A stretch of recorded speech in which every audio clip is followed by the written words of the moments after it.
हजुरहरूलाई राईपरी ख्यालिङ YouTube channel PK ब्लगमा स्वागत छ। अहिले चाहिँ हामीले चाहिँ यात्रा गर्न गइरहेको छौँ होइन। बङ्गालबाट अब कहाँसम्म पुगिन्छ हेरौँ गाइजहरू होइन। हाम्रो यात्रा चाहिँ यसरी भइरहेछ। अब यस्तो तरिकाले हुन्छ कि तपाईँहरू हेर्नुहोस्, यहाँ हाम्रो सोल्ठी हुनुहुन्छ, सोल्ठी राजा हाम्रो रुद्र सर होइन। हाम्रो सर र आज मेरो चाहिँ यात्रा चाहिँ यस्तो बवाल हुनेछ कि हेर्दै जाउँ हाम्रो यात्रा कस्तो हुन्छ मित्रहरू होइन। ल है मित्रहरू, अब हामी चाहिँ टक्कै पाराले यसरी हिँडिरहेछौँ। हाम्रो यात्रा चाहिँ आज बवाल होला जस्तो छ। सोल्ठी राजा र मेरो, हाम्रो रुद्र सोल्ठी र राईपरी ख्यालिङको यात्रा चाहिँ आज बवाल होला जस्तो छ। गाह्रो छ यतातिर ड्राइभिङ गर्न, किनभने एकदमै साँघुरो ठाउँ छ, साँघुरो बाटो, त्यही भएर गाह्रो छ। यतातिर बच्चाहरू पनि धेरै हिँड्छन्, त्यही भएर ड्राइभिङ चाहिँ म जस्तो बिस्तारै गर्नुपर्छ। लङ लाइफ स्लो ड्राइभ भन्ने त हजुरहरूले सुन्नुभयो होला होइन। त्यही भएर यसरी बिस्तारै हाक्नुपर्छ। यो चाहिँ दुर्घटना क्षेत्र हो, यहाँ चाहिँ धेरै दुर्घटनाहरू भएको थियो पहिला होइन। त्यही भएर बिचमा अहिले चाहिँ पिलर राखिएको छ, यहाँ चाहिँ होइन बिजुलीको खम्बा राखिएको छ। यसरी मान्छेहरू चाहिँ यता उताबाट निस्किन्छन्, त्यही भएर गाह्रो हुन्छ। अहिले चाहिँ हामी चाहिँ ठ्याक्कै यो कामेटार, पहिले चाहिँ कामेटार भन्थ्यो, अहिले चाहिँ सुन्दरटार भनिन्छ होइन। सुन्दरटारबाट चाहिँ यसरी हिँडिरहेछौँ। यहाँ चाहिँ पहिला एउटा मात्र घर थियो है, मैले जान्दा चाहिँ। अहिले चाहिँ यस्तो भइरहेछ, के गर्छ यो गाडी पुरै च्यापेर ल्याउँछ त यार। अहिले चाहिँ धेरै बस्तीहरू बनिसकेका छ, बस्तीहरू बसिसकेका छन्, बनाइसकेका छन् घरहरू होइन। पहिला चाहिँ यो सुन्दरटारमा चाहिँ एउटा मात्र घर थियो, यहाँ चाहिँ कच्ची बाटो थियो। अहिले चाहिँ बवाल बाटो नै भइरहेछ, बाटो नै छ होइन। तर के गर्नु, यस्तै छ, घुम्ती छ, गाह्रो छ। यताबाट बाइक गाडीहरू पुरै आफ्नो साइडमा होइन अरूको साइडतिर च्यापेर ल्याउँछन्, के गर्नु गाह्रो छ। यता घुमाउँदैन, अरूकै बाटो जानु पऱ्यो, तलबाट खासै मान्छेहरू आइरहेको छैन भन्दै थिए, तर एकजना बाइक भयो त्यो सधैँ पनि। हामी चाहिँ अहिले केसी ड्राइभिङ सेन्टरको अगाडि पुगिसकेका छौँ, हिँडिरहेछौँ होइन। केसी ड्राइभिङ सेन्टर अगाडि चाहिँ हामी यसरी यात्रा गरिरहेछौँ। यहाँ चाहिँ थोरै कच्ची छ, यो कहाँ लाग्यो हो, साइड लाइटिङ भएको छैन, बटार्यो पोलियोले देखिन्छ। हामी चाहिँ यसरी यतातिर जाने हो, यताबाट यसो घुम्ने हो टक्कै पाराले। अनि यता चाहिँ थोरै कच्ची जस्तो छ होइन, बत्तीको बाटो छ। यहाँ चाहिँ बिस्तारै होसियारीपूर्वक यसरी चलाउनु पर्छ भन्ने मेरो चाहिँ मान्यता हो।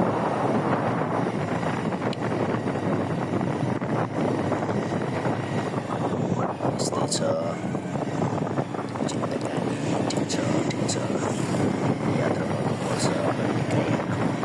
कति रूममा मात्र बस्ने, कहिलेकाहीँ यसो हावा पनि खानुपर्छ बाहिरतिर भन्ने मलाई चाहिँ लाग्छ। बिस्तारै अब यहाँबाट यसो देब्रेतिर मोड्ने हो। अनि अब देब्रे मोडियो, यता ट्याक्सीहरू आइरहेछन्, पुरै च्यापिरहेछ, गाह्रो छ होइन। अब यहाँबाट फेरि अब दाहिनेतिर मोड्ने हो टक्कै पाराले। यहाँ स्कुटीले दाहिने मोडिरहेछ, हामी स्कुटी मोडेको तर्फ नै जाने हो। उताबाट गाडी आउँदा कि बाइक, ठिक छ, खुला रहेछ। यसरी बिस्तारै ड्राइभिङ गर्ने हो, यसरी रम्दै रमाउँदै हिँड्नुपर्छ। गाडी आइरहेछ माथिबाट, स्कुटी माथिबाट आएको हिँडिरहेछ। यिनीहरूलाई ओभरटेक गर्नु पऱ्यो भन्दाखेरि यहाँ एकदम साह्रो बाटो छ, उताबाट अरूले आउन सक्छ, यता फेरि अरूले हान्दिला भन्ने डर। त्यही भएर स्कुटी ट्याक्सी बाइकको पछि हिँडिरहेछ हामी चाहिँ। अब अलिक उता पुगेपछि चाहिँ फेरि थोरै कच्ची बाटो नै छ। यहाँ चाहिँ लास्टै के हो, लात्ता उचाल छ त यार, यो स्कुटीको मान्छेले लात्ताले हान्दा खोज्यो क्या हामीलाई, तर होइन होला। हामी चाहिँ टक्कै अब कच्ची बाटोमा आइसकेका छौँ, थोरै छ यहाँ ट्याक्सी निस्क्यो। अब हामी यसरी बिस्तारै सलक्क यसो निकाल्ने हो यस्तरी होइन।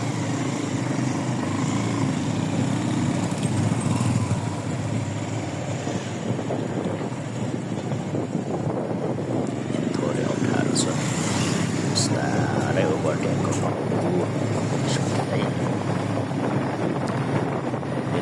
खोला खोला हिँड्नको मजा भने छुट्टै छ फेरि होइन। तर यहाँ चाहिँ ठाम ब्रिजहरू छन् होइन, त्यही भएर यताउताबाट गाडीहरू आउँछन्। यहाँ चाहिँ फेरि एक्सिडेन्ट हुन सक्ने सम्भावना हुन्छ। तर म चाहिँ एकदम बिस्तारै स्लो तरिकाले चलाउँछु। हक्कै यसो ओभरटेक गर्ने ठाउँ भएको अगाडि यताउताबाट गाडीहरू बाइकहरू स्कुटीहरू आइदिन्छन्। ठिक छ, बिस्तारै हिँड्छु। जस बालेन्साको सहर रमाइलो छ, राम्रो छ। बालेन्साको सहर चाहिँ जस्तै होइन, यस्तो बबाल यस्तो खतरा छ। मान्छेहरू यसो आइदिन्छन् बिच बाटोमा, कहिलेकाहीँ देखिँदैन, गाह्रो हुन्छ। अब यस्तै छ होइन। आज चाहिँ तर खुला रहेछ है, बाटो चाहिँ एकदम खुला छ। अरू बेला चाहिँ एकदमै जाम हुन्छ यो बाटोमा। आज चाहिँ एकदम लक्कीली परिएछ भनौँ न, हामी लक्की रहेछ जस।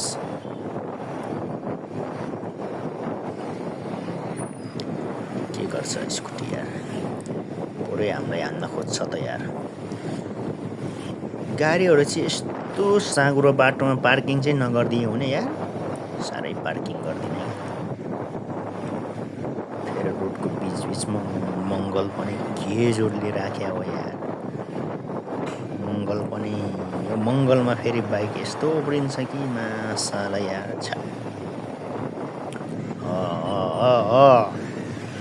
अन्धेरा जस्तो नै ल्याउँछ त यार ट्याक्सीहरू त। के हो, भाडा देखाउनु पर्यो भने त फेरि हामी नि भाडा देखाइन्छ नि। तर किन त्यस्तो गर्नु यस्तो साँघुरो बाटोमा। अब यसो खुला पायो कि हल्का दन्काइदिने हो, नत्र बिस्तारै चलाउने हो। यस्तै छ यात्रा, यस्तै छ। यसरी च्यापेर ल्याउँछन् यार हाम्रो साइडतिर। के गर्नु यस्तो मान्छेलाई, के गर्नु। गाली गरौँ भने पनि हामीले फेरि कुनै बेला यस्तै गरिन्छ। तर अरूले मेरो अगाडि यस्तो दन्काइदिँदा चाहिँ यस्तो कन्पारो चल्छ कि मलाई। तर म चाहिँ त्यस्तो गर्दिनँ, जस बिस्तारै चलाउनु पर्छ। यस्तो बाटोमा बाइक गाडी चलाउन डेन्जर छ यार। यताबाट उताबाट ल्याइदिन्छ। तर यस्तो आज चाहिँ खुला छ है मित्रहरू। आज चाहिँ खुला भएको कारणले ड्राइभिङ गर्नलाई नै मजा आइरहेछ, रमाइलो भइरहेछ। हामी चाहिँ अब यो धोबी खोला यसो घुमिरहेछौँ, हिँडिरहेछौँ होइन। हाम्रो सुल्ठी राजा र म चाहिँ, हाम्रो यात्रा चाहिँ आज बबाल होला जस्तो छ।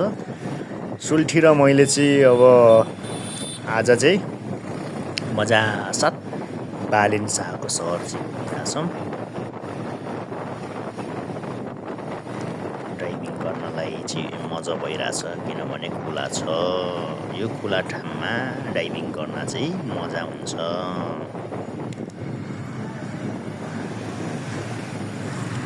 यस्तरी ल्याइदिन्छन् गाडी बाइकहरू यार गाडी पछाडिबाट। गाह्रो छ हौ, पुरै हान्तिला जस्तै गर्छन् कुनैले। खुला पायो कि हुर्काइहाल्छन्। यसरी खुला पायो कि तन्काइहाल्छ क्या, केटाहरूले तन्काइहाल्छ। हामी चाहिँ फेरि त्यस्तो गर्दैनौँ, चाहिँ फेरि बिस्तारै चलाउनु। ड्राइभिङ चाहिँ म जस्तो गर्नु चाहिँ तपाईँहरू बिस्तारै चलाउनु पर्छ। यसरी चाहिँ मान्छेले नि हान्दैन, हामीले नि हानिँदैन।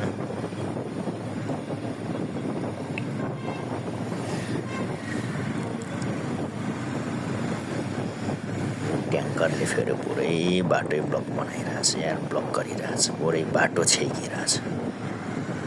ओभरटेक गर्ने ठाउँ भए त यसलाई पनि यसो छाडिराख्नु पर्ने थियो। के गर्नु, त्यसरी आइदिन्छ गाडी यार। के गर्नु, गाह्रो छ हौ मित्रहरू, गाह्रो छ। यसलाई पनि अब यसरी छाडिराख्नुपर्छ, अनि चाहिँ मजा आउँछ।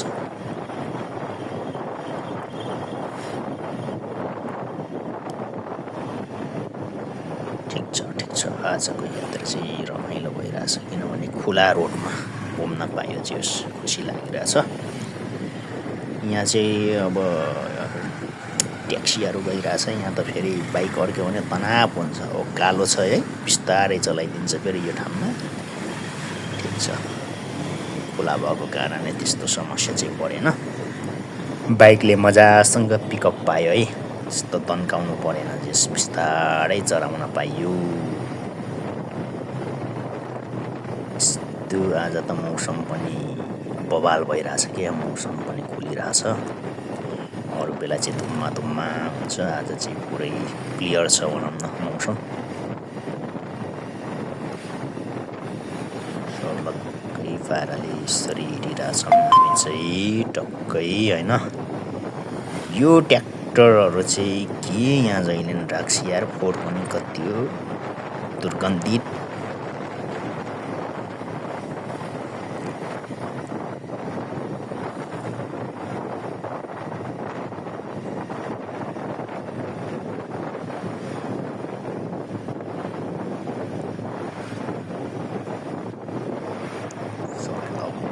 अब त हामी त यो कुन ठाउँमा आइपुग्यो हो भनेपछि यसरी ल्याइदिन्छ यार फेरि आउँछ उता जान्छ के हो यार युटर्न गरिदिन्छ मान्छेहरू नि गति भेडे हुन्छ कुनै त के गर्छ फेरि यिनीहरूले यसरी बिस्तारै यताबाट कुराइदिनु पर्यो भनेको त चान्स नै दिएन मा कुरियर के हो यो ट्याक्सी दुई त दाजुभाइ हो क्या यार छुट्नै छुट्दैन यार फेरि कति स्लो चलाएको यार खुला छ त अगाडि त अन्त नि त्यो बाइकले गर्दा हो चाहिँ बाइकले गर्दा चाहिँ हो कि क्या हो लास्टै फेरि यो यताको रोड चाहिँ लास्टै टर्निङ छ क्या टर्निङ भयो भने कि बिस्तारै चलाएपछि तर तनाव हुँदैन आज चाहिँ खुला छ यार रोड चाहिँ खुला छ तर यो ट्याक्सी दुईले लास्टै ल्याङ गरिरहेछ कति स्लो चलाएको ओभरटेक गरौँ भने ठाउँमै छैन गाह्रो छ यार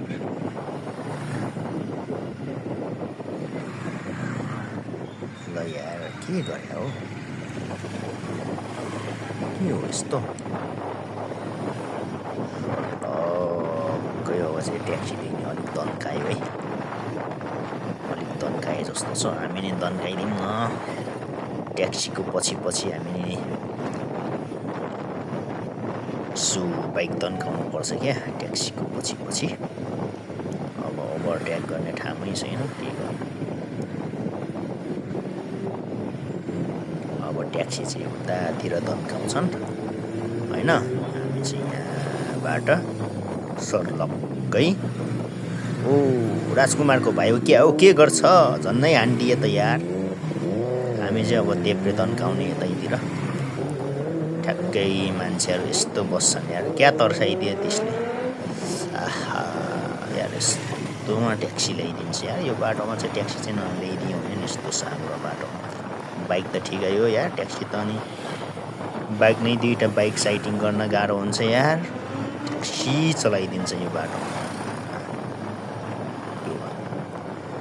यताबाट फेरि यस्तै हरन नदिई ल्याउँछ यार हामीले यताबाट तन्काइदियो भने त अनि एक्सिडेन्ट हुन्छ नि सर्लक्कै अब यता कुन ठाउँमा आइपुग्यो हो हामी भनेपछि बानेश्वरको सेरोफेरो आइपुगेछ यार त्यसका बाजे अब टक्क हामी चाहिँ अब देब्रे मोड्नुपर्छ ल यार यो दाजुभाइ ट्याक्सीले के गर्यो ल ल तिनीहरू तल गयो यार ठिकै भयो यार अब हामी चाहिँ यतातिर मोड्ने हो ओ के गर्छ यार दाजुभाइहरूले के गर्छ ल अब चान्स मार्नुपर्छ है यो कारको